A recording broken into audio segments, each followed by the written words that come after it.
Hiç bu kadar yargısız, eğitimsiz, terbiyesiz kalmamıştı Türkiye.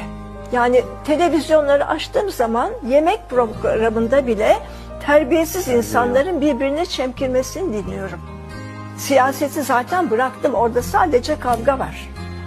Yani sadece yalan var, iftira var, kavga var ama siyaset seyretmiyorum. Yani siyaset programlarını açmıyorum. Dayanamıyorum çünkü. Ama hani moda programında da kavga ediyorlar. Hangi programı açsam insanlar kavga ediyorlar. Ve bundan yani bunu şikayet ettiğim zaman ben bu rating yapıyormuş. Yani Türk milleti televizyonu seyrede terbiyesiz oldu. Şimdi evet, ben Rütük'e soruyorum.